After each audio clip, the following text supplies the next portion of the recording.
কখনো রাক্ষস, কখনো ডাইনি, কখনো রাজপুত্র, কখনো রানী। একদিন কি হলো জানো?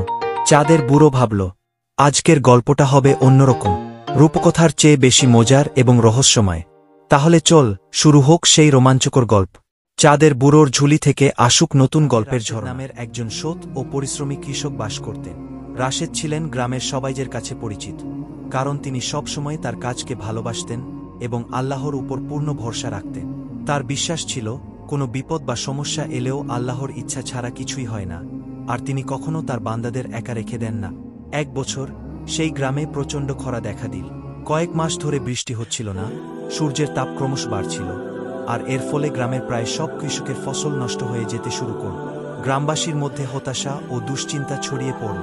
অনেকেই ভাবলেন, এই বছর বোধহয় কেউই ফসল উৎপাদন করতে পারবে না। তারা নিজেদের ভাগ্যকে দোষারোপ করতে লাগল, আর বেশিরভাগই কাজ বন্ধ করে দিল। কিন্তু রাশেদ এ বিষয়ে ভিন্নমত পোষণ করলেন। তিনি প্রতিদিন সকালে তার মাঠে যেতেন এবং নিজের ফসলের যত্ন নিতেন, যদিও সেখানে পানি ছিল না। তিনি প্রতিদিন আল্লাহর কাছে প্রার্থনা করতেন এবং ধৈর্য ধরে অপেক্ষা করতেন। অন্যান্য কৃষকরা তাকে দেখে বলত, রাশেদ, তুমি পাগল হয়ে গেছো নাকি?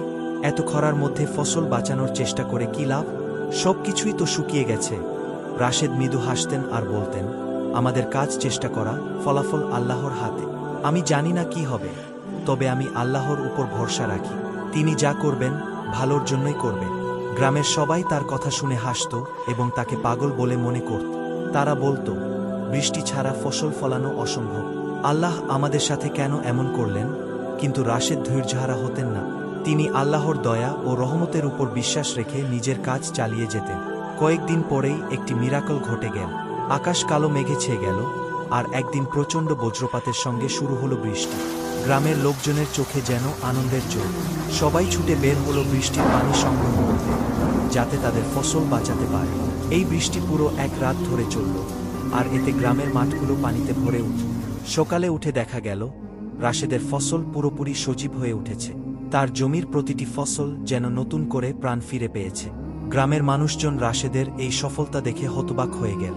তারা এসে তার কাছে জানতে চাইল, রাশেদ, তুমি কিভাবে জানলে যে বৃষ্টি হবে? রাশেদ মৃদু হাসি দিয়ে বললেন, আমি জানতাম না যে বৃষ্টি হবে, কিন্তু আমি বিশ্বাস করতাম যে আল্লাহ কখনো তার বান্দাদের বিপদে ফেলেন না। তিনি শুধু আমাদের ধৈর্য পরীক্ষা করে। আমাদের কাজ হলো চেষ্টা করা আর তার উপর ভরসা রাখা। এটা শুনে গ্রামের মানুষরা উপলব্ধি করল যে আল্লাহর উপর ভরসা না করে তারা শুধু নিজেদের দুর্ভাগ্য নিয়ে চিন্তা করছে। তারা ভুলে গিয়েছিল যে আল্লাহ সবসময় আমাদের পরীক্ষা করেন এবং সবকিছুর উত্তম ফল তিনিই দিতে পারেন। রাশেদের কাছ থেকে তারা শিখল যে আল্লাহর উপর ভরসা রেখে চেষ্টা করলে আল্লাহ সবসময় সাহায্য করেন। এরপর থেকে গ্রামে যে কোনো সমস্যা বা বিপদ এলেও মানুষজন আল্লাহর উপর ভরসা রাখা শুরু করে। তারা নিজেদের দুশ্চিন্তা বা হতাশার পরিবর্তে ধৈর্য এবং বিশ্বাসকে শক্তিশালী করে।